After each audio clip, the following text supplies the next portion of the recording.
So we talked about computer science in a bunch of different places, right? We talked about it in social science, humanities, art, places like that. We talked about it in the harder sciences like health, as well as like biology, things like that, as well as like just engineering in general.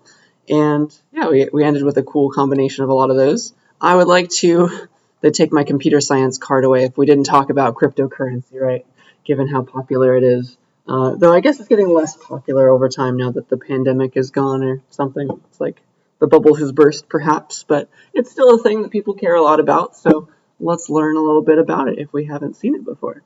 So yeah, we're going to talk about Bitcoin today. That's what I'm going to focus on because that's still the most popular cryptocurrency. There is like Ethereum. You guys have heard of that? It's like the other contender, but still Bitcoin has the top spot. And yeah, we'll look at prices in just a second. I like to save the prices every semester. So yeah, let's talk a little bit about Bitcoin first. It is for sure the most popular cryptocurrency, and yeah, I'm not going to give you the nitty gritty details. There's like an entire research paper that started it all off, like with the implementation details of how you make a Bitcoin network.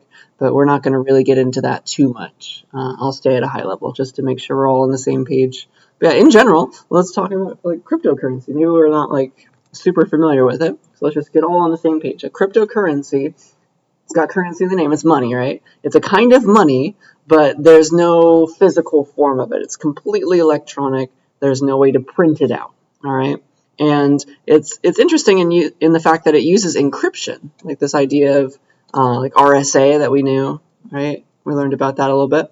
So like encryption schemes are used to just like make sure your money's yours. Like there's a little password that's all encrypted. All right. Your money is untouchable because of that. All right. And that also keeps like names away from things. Everybody's like Bitcoin account number is just a number, and there's no name associated with it. All right, so let's talk about it. So it was made. The idea of Bitcoin was created back in 2009, so a long time ago, relatively, by like a little research paper got published on the internet, and the person whose name was on the paper was Satoshi Nakamoto, but that is not a real person's name. The person who made it, we still don't fully understand who it was in theory, right? People have their guesses, but that's a pseudonym. That was a fake name. The person who created it did not want to attach their real name to it. So there are a lot of contenders for who it really is. All right, and so yeah, let's kind of talk about what Bitcoin's all about. So here, let's pretend I have a Bitcoin account and my cat has a Bitcoin account. What does that look like on the network? Like we each have wallets, right? That's what they call it in the Bitcoin network. Everybody has a wallet. So you can make your own if you want, but it will be empty to start. What it really is, your account is not associated with your name. It's just a number, right? It's just a bunch of binary digits. Because that's what everything is inside of a computer at the end of the day, right? So I got a bunch of binary digits, a bunch of bits that corresponds to my wallet number, address, my wallet account number, and so does my cat, and so does anybody else on the network. And another name for that is address. Like it's a way of like finding a house on the Bitcoin network and getting the like directions to it so that you can send money there. All right, so that's kind of what it looks like. And yeah, what you can do is maybe I have 2 Bitcoins and my cat has just 1 right now. You can tell the Bitcoin network, hey, I would like to send money to my cat. So like you have your own account number that's locked and encrypted, and you can enter in somebody else's. You can say how much to send, and it goes over the internet, and it makes sure to get rid of one of your little coins and add it into the other one, because like that would be a very bad thing if like you just copied money right now, right? So there's a way to keep that all in check, and it's encryption is part of it. Just like the fact that there's a bunch of computers talking together is another part of it. We'll talk about that, but that's kind of the nutshell ideas. Like everybody's got just a number, not associated with their names at all, and you can send these coins around. All right, and that makes them very hard to track. You have no clue who's got what until somebody cashes out, until you transfer it to like some third-party company that takes Bitcoin and converts it to like US dollars. Then there's a record. But if you don't get off the network ever, then it's all perfectly anonymous. which is interesting, and that's why it's hard for tax people to figure out what was going on, and like it's good for crime as well. But yeah, we'll get into that later. And there's plenty of other alternative cryptocurrencies. They're called altcoins. Plenty of them have been made, but it's usually a strength in numbers game, and so a lot of them have like fell by the wayside because not as many people are buying into them and like participating in this network that we'll talk about. Okay, so yeah, that's kind of Bitcoin in a nutshell. Everybody's just got a number, and nobody knows whose is whose until you try to cash out. It's just something we all knew. Okay. Do we have any thoughts about Bitcoin? Maybe we have some strong opinions. I might. So, all right, let's talk about where it's all stored. So, I said this word network a bunch of times, so let's try to break that down. So, what Bitcoin is again just it's something that's electronic. So, like how does everybody know that you have a certain amount of money in your account and not some other amount? So, it's just a bunch of computers all talking to each other and trying to decide how much money is in everybody's account. They've all got an idea of it. That's how it all keeps track of itself, right? So Bitcoin is a peer-to-peer network, just like you're sharing files with somebody illegally. This is legal. Everybody's sharing one file with each other on the Bitcoin network, all right? That's what's going on. And it's all got encryption at the end of it, right? So everybody's account number is actually, just like we were talking about in our essay, it is a public key, all right? That is a way of, like, encryption. Somebody can send you something by signing it, by encrypting it with their public key, with your public key, all right? And you cannot spend your own money unless you also have your private key that like unlocks the final door, all right? So that's nice, encryption, electronic. And yeah, what's going on the network is you got a bunch of computers that are talking to each other that are all participating in the network. You got a server over here, you got a server over here, one right here, let's say. A bunch of computers on the network all talking to each other, and what they're doing, the way that they know how much money is in everybody's account so that nobody can like double spend or something. And like we can connect to the Bitcoin network from our laptop if we'd like. And that's fine. That's kind of everybody's connected to a place, all right, and they're all trying to agree on how much money everybody has. And so like here's my account maybe on my computer. Everybody knows about my account, though, is the idea, right? So I've got some money. Everybody understands that I have a certain amount of money, and I can unlock it. My account number is my public key. I got a private key sitting around so I can spend my money later, all right? My Bitcoins. That's what's going on. And what everybody on the Bitcoin network is sharing, because it's a file sharing thing, it's peer-to-peer, right? It's file sharing. The file that they're sharing is called the blockchain. Maybe we've heard of that word. All right, so what that is, everybody has a copy of this file called the blockchain, and that's how they all agree, all right? At least they try to. Everybody has their own little copy of this file called the blockchain, and what is on the blockchain is very important. It's every single transaction that has ever been made on the Bitcoin network. It's a list of every single, like somebody sent money to that person, somebody else sent money to that person. Every single transaction ever is that file. That's what the blockchain is. Since the beginning of time, it's storing every single transaction. And do you see how, like, if everybody had a copy of that, they know exactly how much money everybody else had? Because they could just replay every single transaction ever and know at the end of it, okay, this is the end result. This is how much money is in this account, how much money is in this account, because you know who spent what and what went where. All right? So that's what the blockchain is. Now you know. If you didn't, and yeah, you'll know exactly how much money is in each account if you just play through it. It's like set up some numbers, make some variables, all right? And everybody is sharing a copy of that file, all right? And that's how they can all agree that a certain amount of money is in a certain account. So I can't like forge a copy of the blockchain and say like I have 1 million Bitcoins because nobody else is going to have that copy of the file, right? Nobody else is going to agree on that. So that's strength in numbers, kind of, all right? So yeah, every time you spend some money, every time you say, like you unlock your account with your private key, and you're like, I want to spend money, I want to send it into the network, you will say that, and everybody will understand that it happened because you used your encryption, all right? Everybody will see like, oh yeah, he used his private key, that was legit, I will add this to the end of my copy of the blockchain, and it starts getting added, all right? That's how that works. So when somebody spends their money, everybody verifies, like, oh yeah, that person has that money, and then they start sending it out. All right, so everybody has to agree on this network. Otherwise, the transaction does not go through because maybe malicious people are trying to fake copies of the blockchain. And if enough other people have the original good copy of the blockchain, nothing's going to happen. So strength in numbers is good. All right, does that make enough sense so far? Maybe we've heard a little bit about this. So yeah, I just want to focus on that idea because that's important. The reason that Bitcoin is popular and the reason that a lot of other altcoins have failed is because of this strength in numbers. There's enough people, there's enough computers connected on the Bitcoin network, and you can't take over all of them at once. All right, some other smaller coins you can, and so they've lost because of that. So like, yeah, if you were a bad person or you just wanted to get rich quick, right, you would try to say this on the Bitcoin network. You try to send this transaction. You'd be like, my account gets 1,000 Bitcoins from a bunch of other people's accounts. And you can try to write that to your copy of the blockchain file, but nobody's going to agree with you. They're not gonna say, yeah, that checks out, because it's all about majority in the Bitcoin network on the blockchain. So let's say you are like you can't even really do this as a malicious person. Let's say you're a malicious government or somebody with a lot of computing power.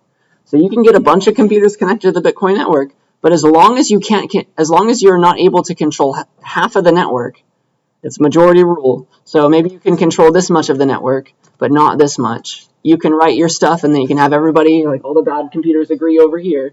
But still, as long as there's a little bit more computers on the other end connected and thinking, then the transaction will not go through. They will not agree with your section of the network over here. That's the beauty of it. All right.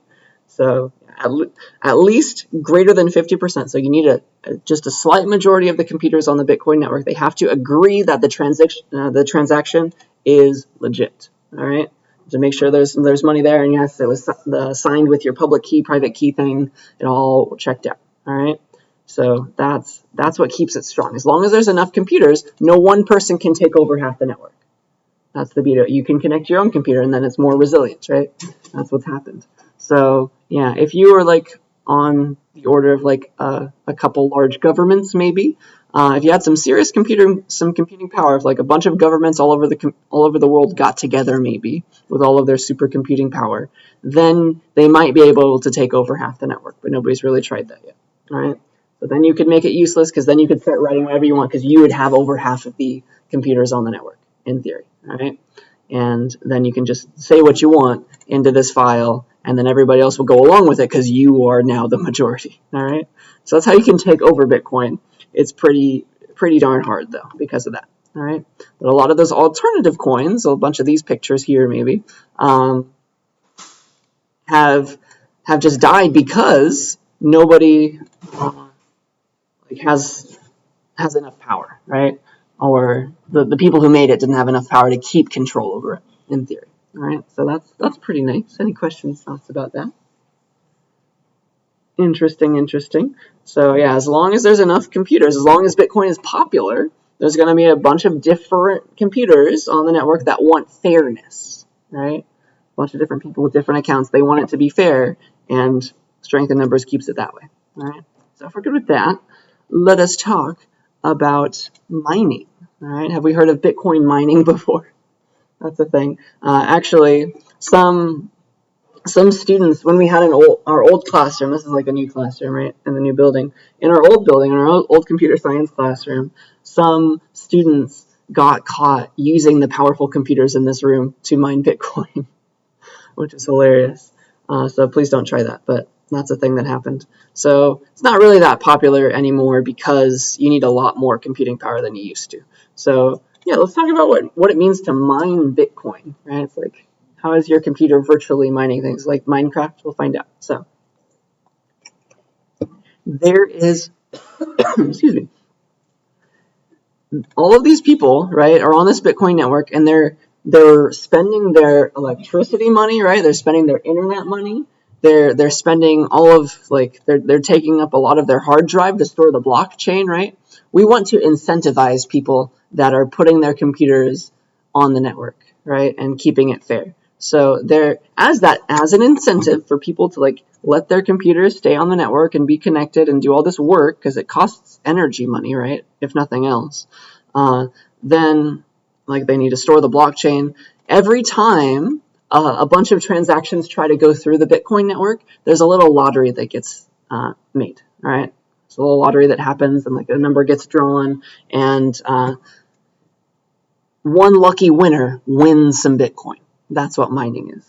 All right, so every few transactions they get lumped together, and so it's not like every one transaction at a time goes on the blockchain. It's a few at a time, and one special winner who's involved in verifying those transactions gets some extra Bitcoin. All right, and that's how that works. So Bitcoin gets generated out of thin air. It's like that's how money gets printed in Bitcoin, and it gets sent to one of the people who was involved, one of the computers involved that was verifying the transaction. All right, so what happened? One lucky participant. You don't know who's going to win, and that's why everybody wants to participate, which is nice. So what happens is, here, let me tell you what the lottery kind of looks like. It's really just a bunch of computers trying to solve a math problem really fast. That's what Bitcoin mining is. It's like every few transactions, the network decides, like, all right, the difficulty of how much effort it should take to verify these transactions. And it's like, you're supposed to take the transactions together, like add them up or something, and compute a big number based on those transactions. And then the network's going to decide, like, all right, I want you to compute a special number that starts with, in a certain way using a fancy algorithm, that starts with a certain number of zeros, like exactly 7 zeros or something, exactly 12 zeros, based on the contents of those specific transactions. If you are able to do that, because it's like a random, you have to guess some random numbers, you have to do some math problems really fast inside the computer. If you can do it fast enough, and you're the first person to find the special number that verifies the transactions with a certain number of zeros at the start, then you win. That's how it works. And then everybody, like, then you get your money, and it works out. All right. Though this will not always be the case.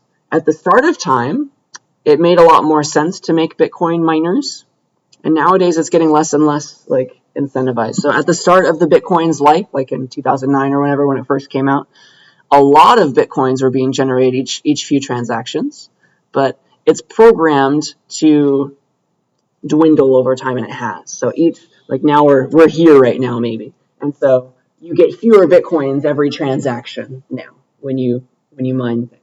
If you're the lucky winner, you get much fewer Bitcoins than you would have a decade ago because of that. All right, but still, Bitcoin is priced very highly, so it still checks out. But one day the supply will run out, and I forget when that is. A few decades from now, most likely. So the supply of Bitcoins is programmed to run out, and there are still transaction fees at that point, and you'll get some of that, but mining will stop existing in a few decades. It won't actually happen. There won't be a lottery anymore. But for now, it's still going strong. All right. Are there any questions about that? Does that make enough sense? That's how it works. Just a bunch of computers solving a math problem really fast, trying to verify those transactions that are trying to go through right now. And one lucky winner gets some Bitcoin. All right. And so let's take a screenshot of the current price of Bitcoin right now. It's on blockchain.com is usually where I take my screenshot, apparently. And so here is the current price of Bitcoin. One Bitcoin is about $95,000. It's not doing bad, right? That's pretty nice. And so here, I keep a lot of screenshots since the first time I started teaching this slide. So, 4.5 years ago, it was that. Then it really jumped up. This was 2021 maybe? $58,000, $66,000, then it went back down. So it was volatile, right? 46,000, 20,000 went down a lot. This is like 2022 or something. 27, 34, 66. Now we're at 90. That was last semester. It was at 90,000. It's kind of stabilized, I guess. And now it's at about 95,000. Interesting, right? So that's kind of the pricing history throughout the time that I've been teaching this class, at least. And we need to talk about is this okay? All right, this is an ethical dilemma right now, because there's a lot of things that you can do with Bitcoin that can't do with like cold hard cash, right? It's anonymous, and that's good and bad, baby. Okay, so yeah, the first uses of Bitcoin, like somebody spent money, like a bunch of Bitcoin to buy a pizza once, and that was cool, and like that like cemented its idea as like a currency. But a lot of like people using real Bitcoin after that was on black markets to buy drugs and things like that. So that's unfortunate.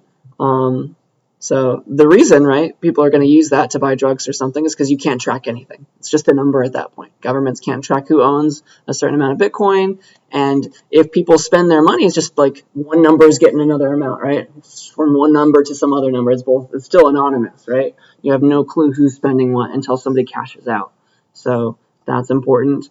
And I kind of glanced on this, but like all these computers that are trying to mine Bitcoin and like verify these transactions and be connected to the network. I guess being connected to the network is not a huge deal. It like takes up hard drive space, but like to do this kind of fancy math and number crunching very quickly, because everybody wants to win when they're mining, this takes a huge amount of electricity. So last article I read, it said that the amount of electricity used to mine Bitcoin is the same as the amount of electricity used by Argentina. All right, so like a country's amount of energy is gone just to this, which is disgusting, right? So that's not good. That's wasting a lot of things and like harming the environment. So there's that. And then as you can see over time, maybe it's going up slowly, but you see that there are peaks and troughs, right? So this is just some random currency that's not pegged to anything. No government is propping up Bitcoin. Some have, but no popular government has. So there's no real guarantees that like this 95,000 that one Bitcoin is right now is going to be the same tomorrow. Right? It may all crash and go to zero. So there's no actual stored amounts. It's essentially gambling, right? It's essentially gambling. So yeah, it's an ethical dilemma. Let's try to resolve it. Right? What in the world would Kant say about this? What would Mill say? What would a Kantian say or ask? Well, I guess Kant would be like should people be allowed to like always put their money where they want to put it and use and spend it and however they like and not be tracked as they're spending it. So Kant was always for individual rights. He's like, all right, people should be allowed to do what they want as long as they're not like infringing on other people's stuff, right? Not using people as means to an end. So Kant would be like, in a Kantian society, everyone would always pay taxes anyway. They declare their winnings. So maybe that's fine. Kant would probably be for Bitcoin. It's like, all right, yeah, people want to do it, waste a bunch of energy. I mean, that's on them. So yeah, I think Kant would be pro Bitcoin. And then a utilitarian, what would like John Stuart Mill think about this? Let's unpack it. So again, now we have to weigh, right, the pros and cons, the utility over the universe. So I guess if you were a government, if you are like the United States or some other large government, you would not like Bitcoin, right? It's horrible. Like all these people are spending money and earning money, and it's untaxed. Like you're supposed to declare it, but I doubt anybody really does unless they start cashing out. So there's that. Plenty more illicit activity is enabled by Bitcoin, right? So like now you've got more cases for the FBI to deal with, for example, because people are spending like legitimately large amounts of money, like millions and millions of dollars on like drugs and like money to do bad things. So there's that. The environmental costs, like I said, the cost of electricity, that's not good for like the earth. So we'll have to resolve that, right? So all those are bad things. Those are cons. And then what are the pros, right? Do they outweigh the cons is the question. It's like it's really good for individual freedom, like you're not being tracked, and that's super nice. Like nobody's going to like spy on you and know how you're spending your money, and people, they like that, right? So at the end of the day, you have to decide like what is right. So I won't tell you how the scales should tip, because that's a job for you to decide yourself. I hope that makes sense. Any questions, any thoughts about Bitcoin? Right? Does it make enough sense? That's what's going on under the hood. Who knows how long it will last? Maybe it will just keep going forever and everybody's going to embrace it. But yeah, at the end of the day, it's just a bunch of computers connected to each other solving math problems very fast. All right. And with that, I like to do a silly exercise every semester. I would like to have you guys experience what it's like to be on the Bitcoin network. So I would like to introduce our class's alternative coin. I'll call it a lit coin with my cat as the figurehead. And so it's not worth much, but I will, on the next slide, I will have a bunch of math problems for you guys to solve. And if you would like to participate and solve the problem the fastest, I've got 3 questions. And here are some markers. If you would like to participate, I highly encourage it. You will be able to mine one lit coin. All right? So here are three answers. You can come up and take a marker if you have your answer ready. All right? So prepare yourself. And the first person to write the correct answer in the correct slot on the board wins a lit coin, and our lit coins are old floppy disks. If you would like to win one, all right, please participate. Are we ready? So the first person to solve some math problems, like you have 3 shots, you should probably pick one, right, if you want to get something. So ready, set, here are your 3 questions, all right? The first person to write the correct answer for each of these questions in that slot wins. They have mined a lit coin, all right?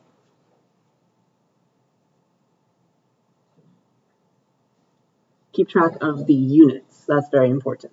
You can use Google. That's fine. You can use a calculator. Everybody's using computers anyway.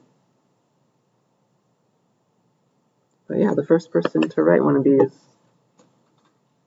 gets an old floppy disk. Exciting.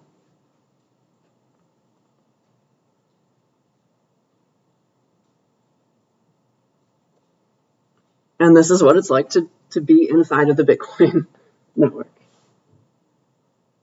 Like a bunch of computers competing. Oh, nice. You got an answer. And whoever wins, they've mined something out of thin air. Nice.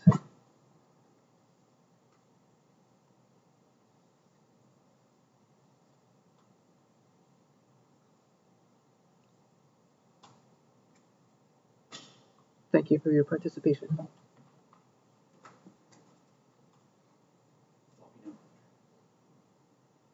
Well, I haven't verified it yet.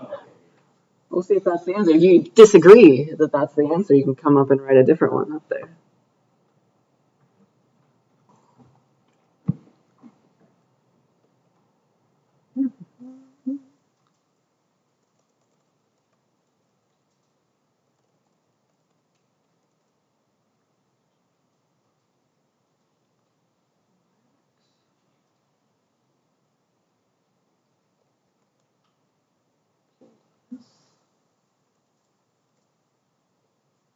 Is that Max?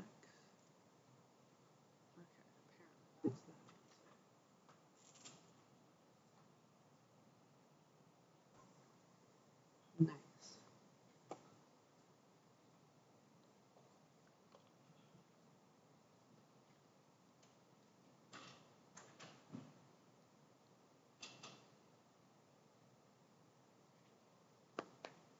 All right, we got answers for everything. Do we all agree that those are the right answers? Somebody can challenge it if they'd like. I'll give you another 30 seconds to think about it.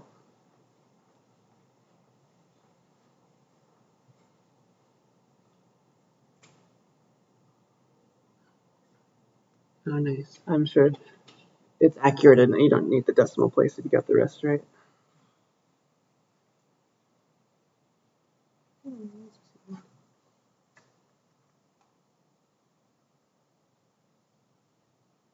All right, did we do it? Let's see. Let's see who won. All right, let's figure it out together. I have stored the answers for at least the first 2 right here. So apparently the first answer for number 1 is a ridiculously large number that starts like this. Did we get the same amount? Looks like it. Maybe this one, maybe yours is in like kilometers per second or something, but close enough. So who got number 1 right? Yeah. I guess I'll just go in order. Congratulations. Don't put this inside the computer because it's so old. We'll break the drive. And then for number 2, we've got that one. Yeah, looks about right. Who did number 2? Very nice.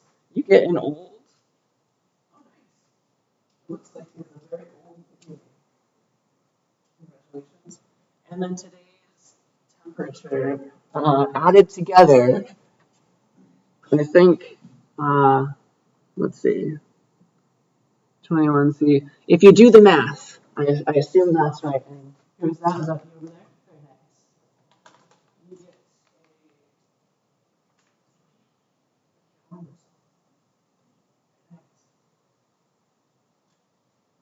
So thank you for your participation. That is exactly what happens inside of computers very, very quickly on the Bitcoin network. Right? That's how money gets made. And then now you have money to spend, I guess, in theory. So thank you for that. Are there any questions about cryptocurrency before I start some new slides?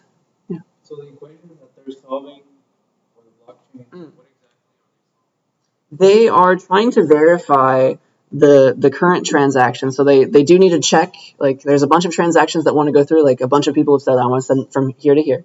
There's a list of transactions that are trying to get done right now.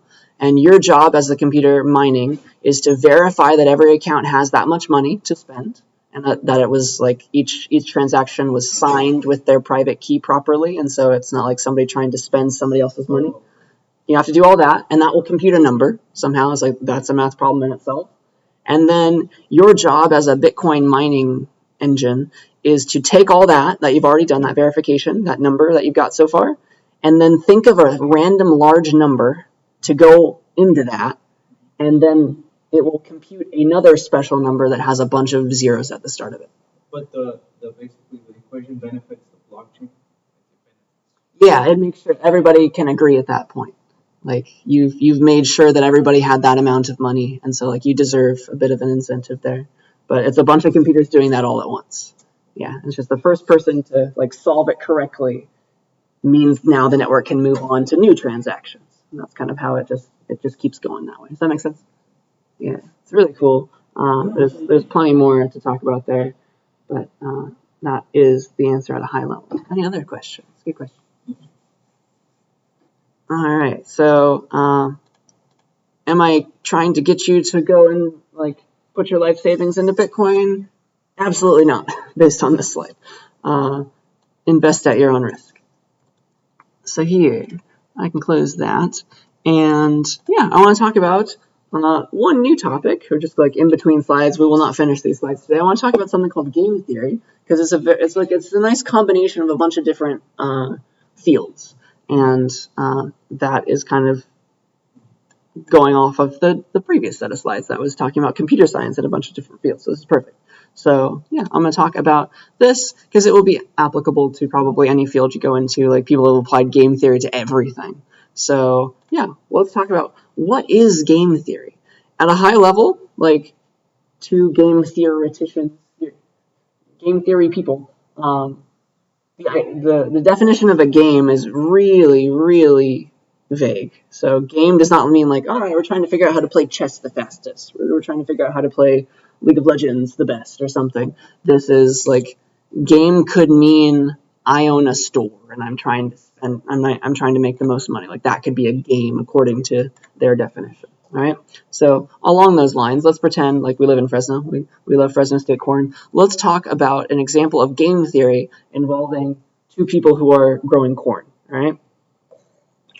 So you got two farmers, or otherwise people who have corn somehow.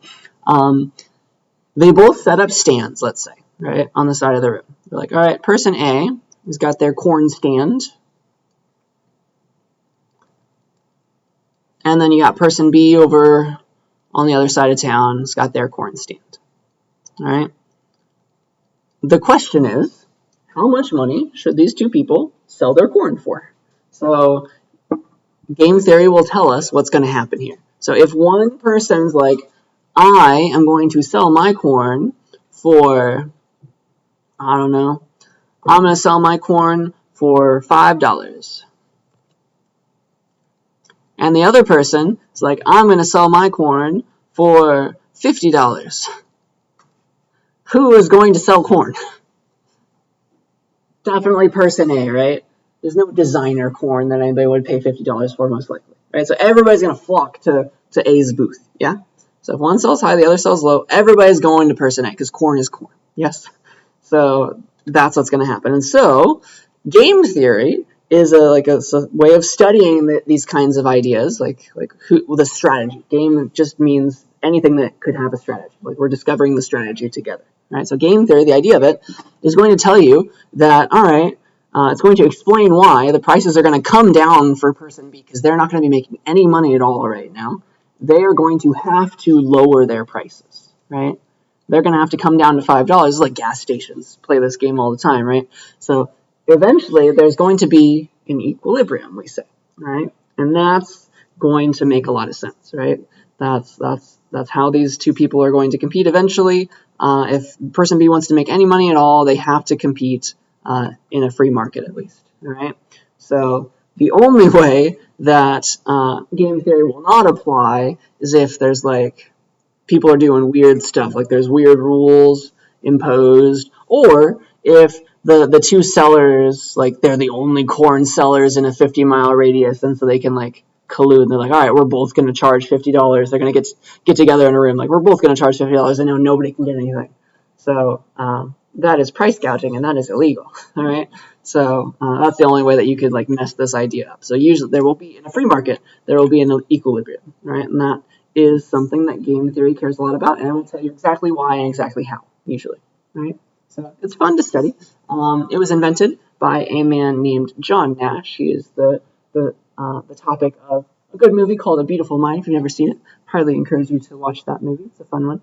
And yeah, it's an idea for finding strategies, essentially. So game theory, the word game and game theory is very vague, and they want it that way. So to game theory people, a game, they define it as this. It's a strategic interaction between individuals and situations. You see how that applies not to just board games and video games. It for sure applies to people selling stuff. It pretty much anything at all where people are talking to each other, you can think of as a game according to this definition, right? So again, game theory might have something to tell you about it. So it's a strategic interaction between individuals, so people usually that want something, and situations, they find themselves here. I'm selling corn right now. I'm playing chess right now. Something like that. So it's very vague, and it can handle anything. It's been applied to a bunch of different fields, and they like to throw computers at the problem. So win-win, right? It's a good topic for the day. So yeah, so there's different kinds of games. So this is so vague, they wanted some side conditions and call things different things. So a game in game theory can either be cooperative or non-cooperative, right? So a cooperative game, what does that mean? So how do they define that? So a cooperative game is when it just naturally comes out that people want to get together and make groups, right?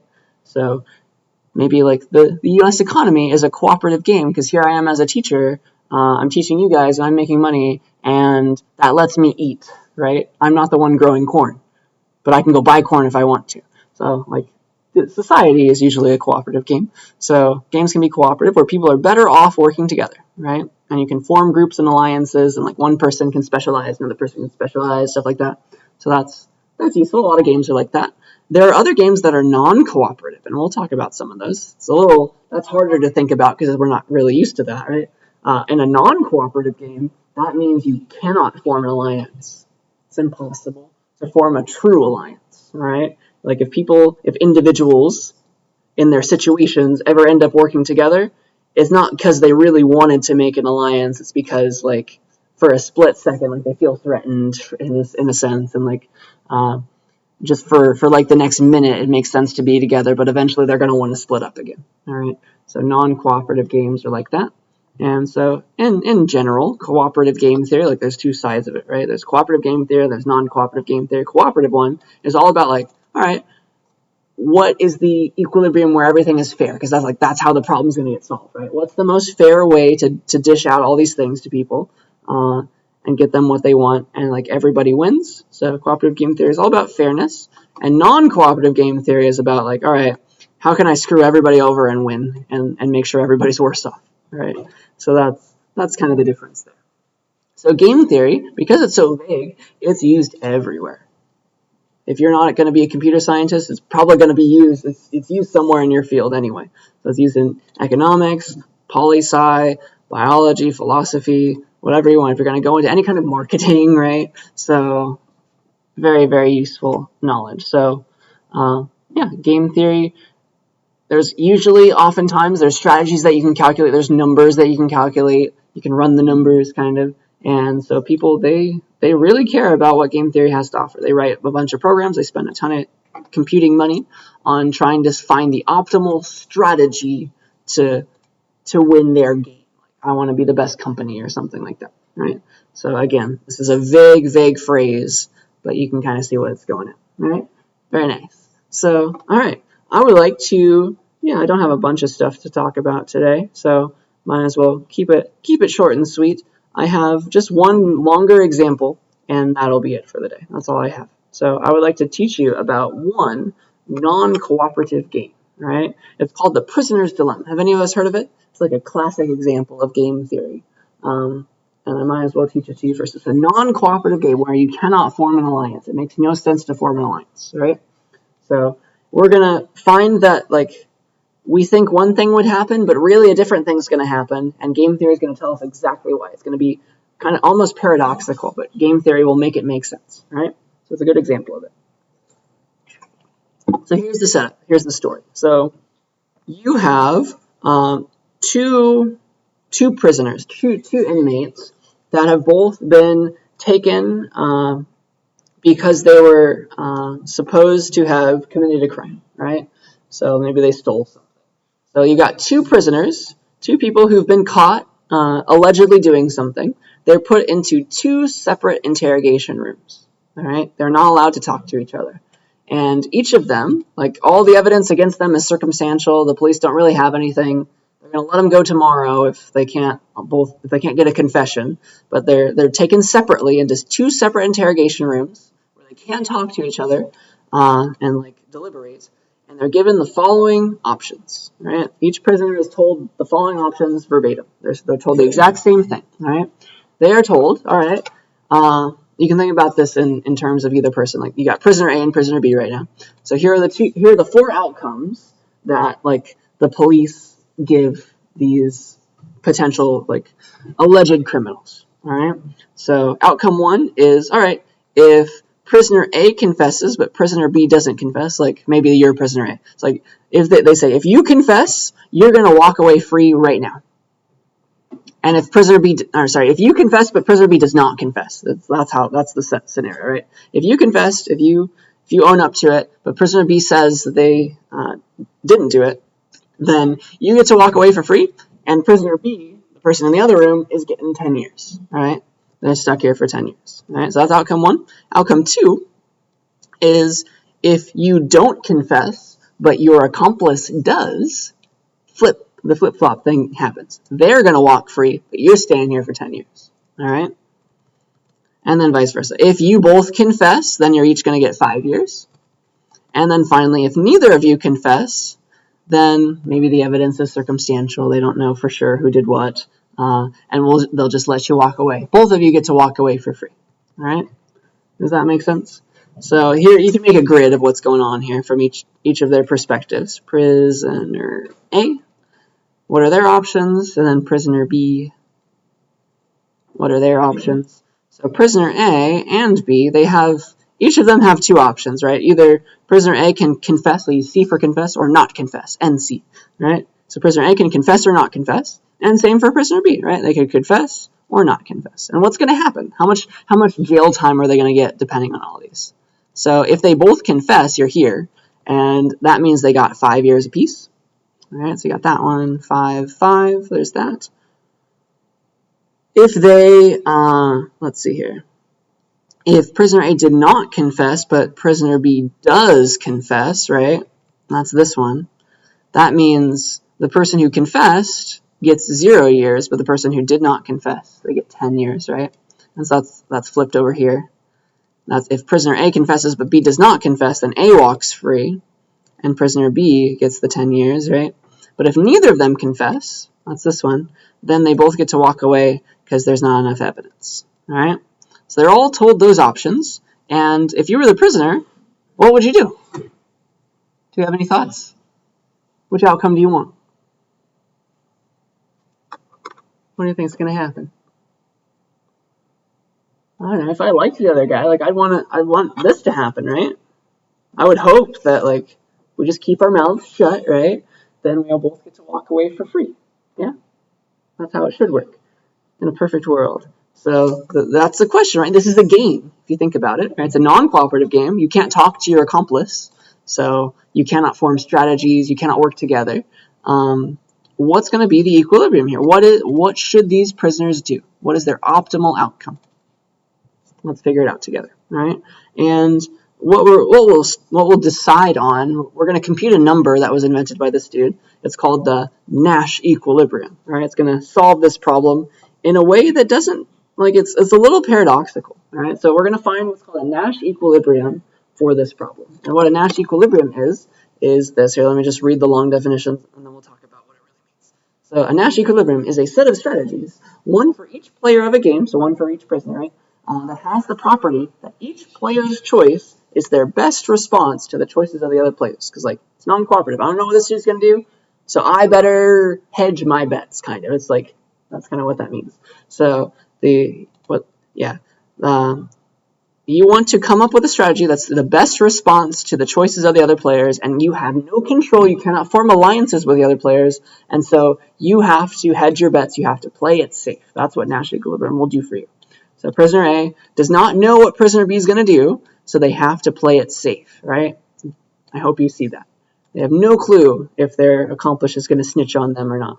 So the Nash equilibrium is just like, it's a mathematical way of talking about how to play it safe. And like that comes up in so many different areas, I think you can imagine, right?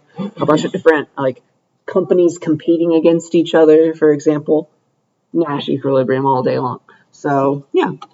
Another alternative definition is the idea of playing it safe, right? The idea of a Nash equilibrium is like a strategy or a law that nobody would want to go against. It's something that everybody would want to always follow, even if there was no punishment for breaking it, because it would always leave you better off in the end, right? And that's what a Nash equilibrium is. And so, for example, one Nash equilibrium that we deal with in real life is stoplights, right? Obeying the stoplight. So when the light is red, we all stop at the red light, don't we? Right? But usually there's not a cop around. You could plow through the red light. Why don't we?